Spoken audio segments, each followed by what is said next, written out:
Ugabang's law. Between sa law sa ugabang, naatay giingon nga tulo ka law. Ang primero nga law of multiplication. Smart.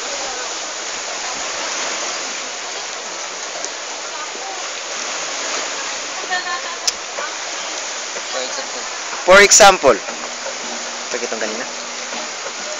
14 5. 5 times 4 4 times 5 equals 20.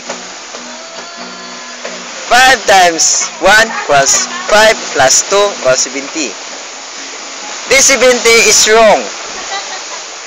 This is not the final answer because in law of Ugabang's law, under the law of multiplication,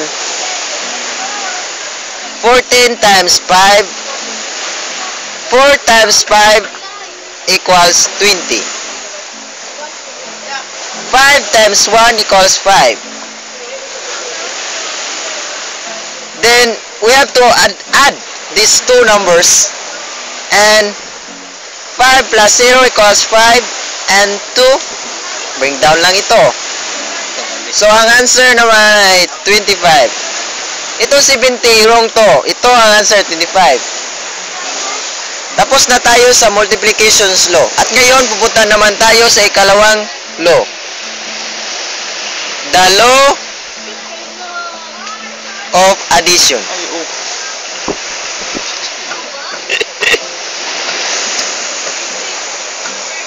For example, 14 times 5 is equivalent to 14 plus 14 plus 14 plus 14 plus 14.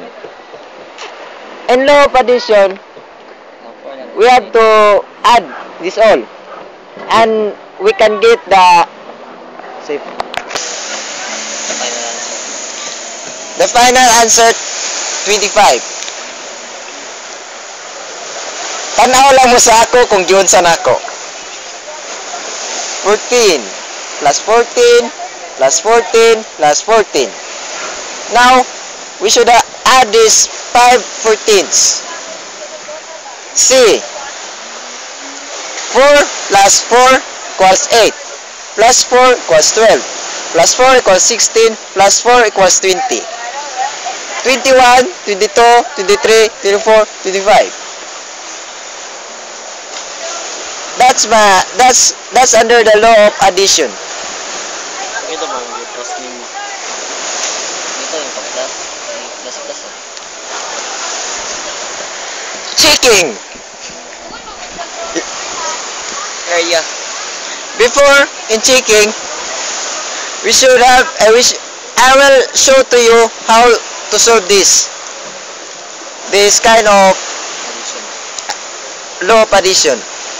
4 plus 4 equals 8. 4 plus 4 equals 8 also. 4 plus 0, 4 naman to. Then, add these two numbers.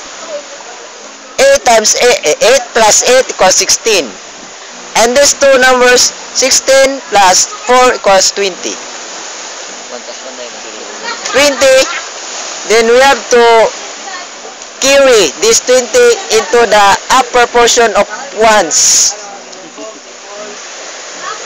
Then, after that, we have to plus this all.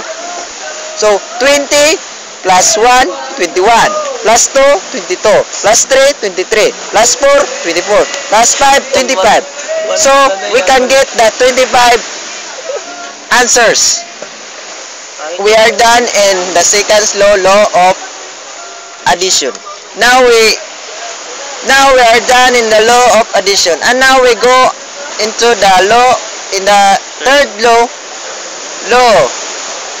of acceleration. Is the law of division.